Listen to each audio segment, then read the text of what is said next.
Assalamualaikum warahmatullahi wabarakatuh. Salam sejahtera, Om Swastiastu, Namo Buddhaya, salam kebajikan bagi kita semua.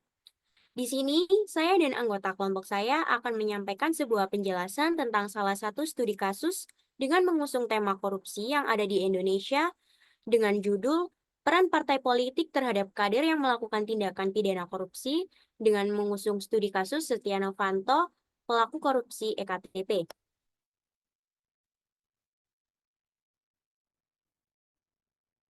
Berikut merupakan anggota kelompok saya. Yang pertama ada Daniel Billy Pratama dengan NIM akhir 302, lalu ada Aulia Bilkis Jasmine dengan NIM akhir 347, lalu ada saya sendiri, Alfira Nindya Safika dengan NIM akhir 357, lalu ada Setria Rahayu dengan NIM akhir 358, dan anggota kelompok saya yang terakhir yaitu Aldoni Putra Pradana dengan NIM akhir 360.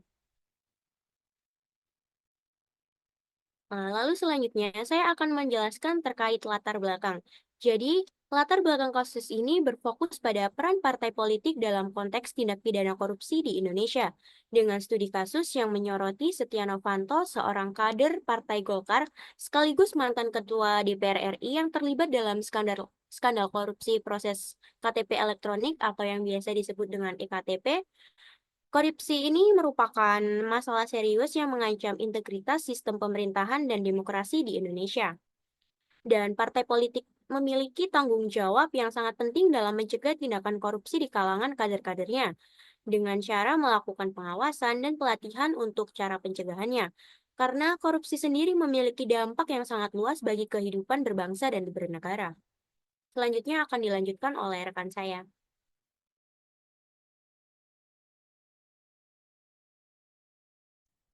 Baik, kronologi dalam kasus ini adalah proyek EKTP dimulai oleh Kementerian Dalam Negeri pada tahun 2006 dengan alokasi dana sebesar 6 triliun rupiah untuk pembuatan EKTP dan untuk pembuatan NIK.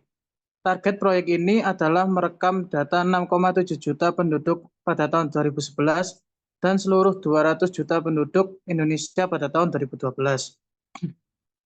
Untuk memastikan transparansi dan menghindari praktik korupsi, pejabat Kemendagri, yaitu Gunawan Fauzi, meminta pengawasan dari KPK, BPK, dan BPKP sebelum proses perekaman dimulai. Next.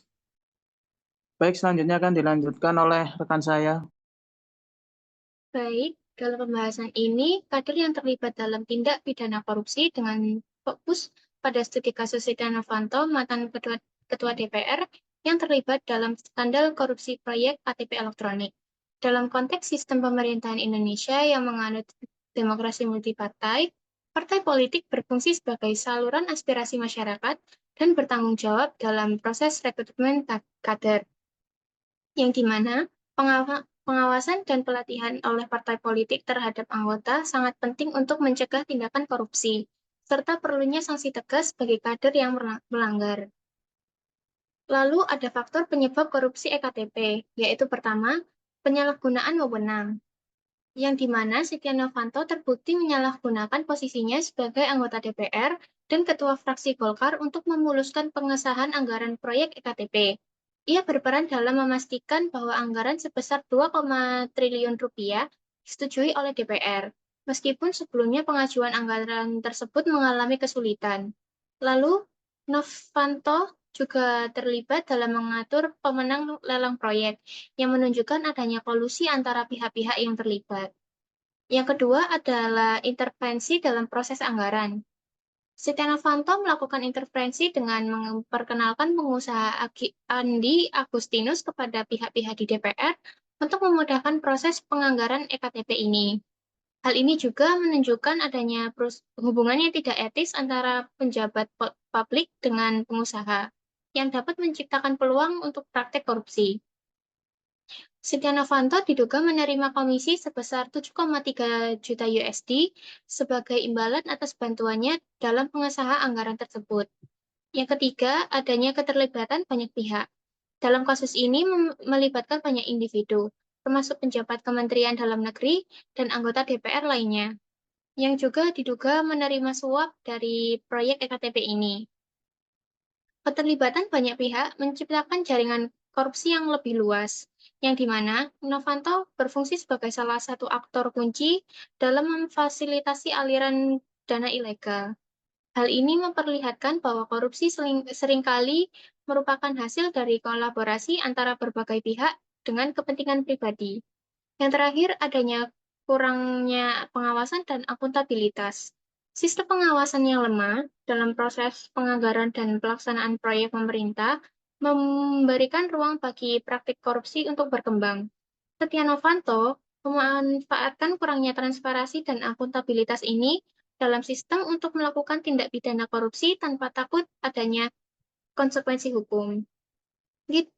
Ketidakmampuan lembaga penegak hukum untuk bertindak secara efektif pada awalnya juga memungkinkan kasus ini berkembang lebih jauh sebelum akhirnya terungkap. Selanjutnya akan dilanjutkan oleh teman saya.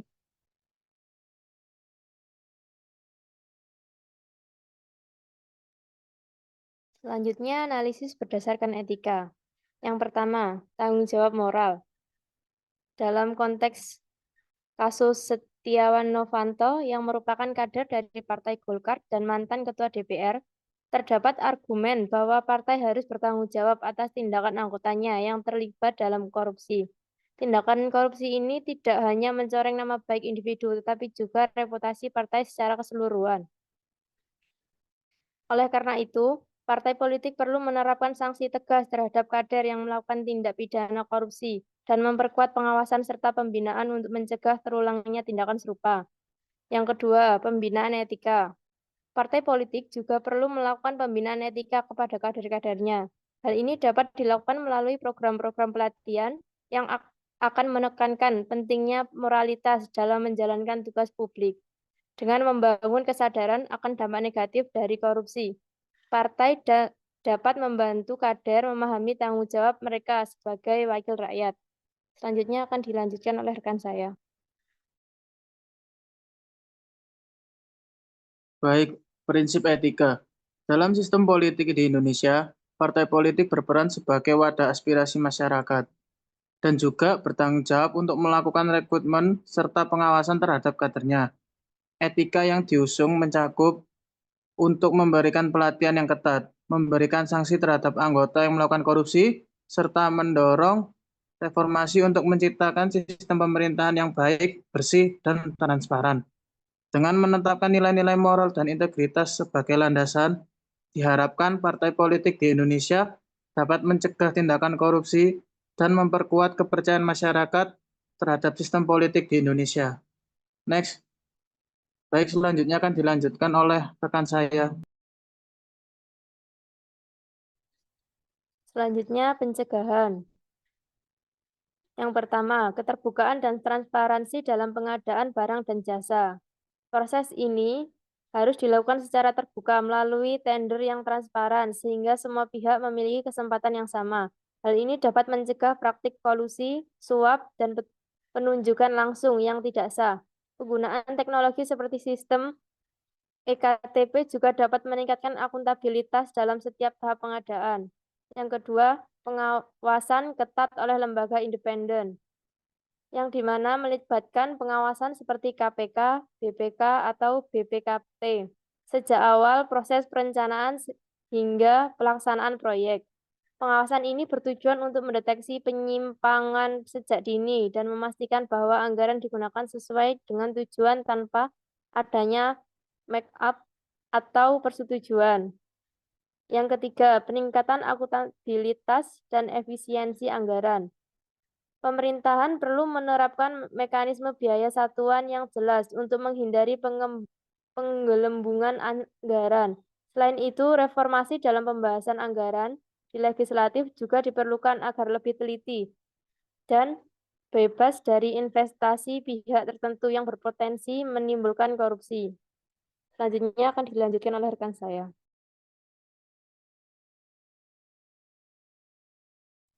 Baik, saya akan menjelaskan mengenai penyelesaian kasus.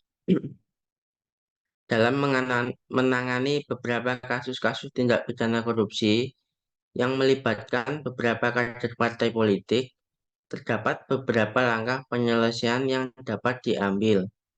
Yang pertama, dengan tindakan internal partai politik, yakni meliputi pemberian sanksi serta pengawasan dan pembinaan.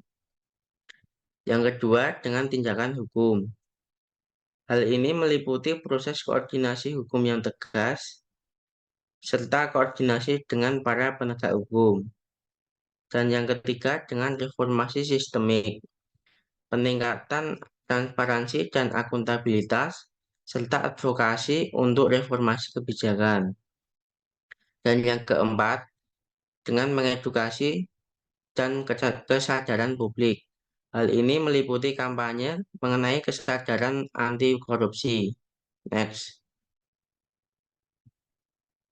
Kesimpulan, tindakan korupsi adalah pelanggaran moral yang dapat merugikan masyarakat dan mencerminkan ketidakmampuan individu dalam mengendalikan keinginan serta adanya ketidakadilan sistem. Kesadaran dan pemahaman tentang dampak korupsi yang luas, baik di sektor pemerintahan maupun di sektor swasta, perlu ditingkatkan untuk mencegah praktik ini. Pendidikan moral dan karakter juga harus ditanamkan sejak dini untuk membentuk generasi yang berintegritas dan jujur. Kekuasaan memiliki tanggung jawab moral untuk digunakan demi kepentingan masyarakat. Namun, seringkali terdapat adanya kesenjangan antara moralitas dan praktik kekuasaan yang terlihat dari tingginya angka korupsi di Indonesia. Oleh karena itu, pemberantasan korupsi memerlukan pendekatan yang komprehensif yang tidak hanya mengandalkan hukum, tetapi juga memperhatikan aspek budaya, guna menciptakan kebiasaan baik dalam pengelolaan kekuasaan. Baik, selanjutnya akan ditutup oleh teman saya. Baik, sekian penjelasan dari kelompok kami. Semoga apa yang kami sampaikan dapat menjadi pembelajaran bermanfaat bagi kalian yang menyaksikan video ini. Kurang lebihnya, mohon maaf dan terima kasih.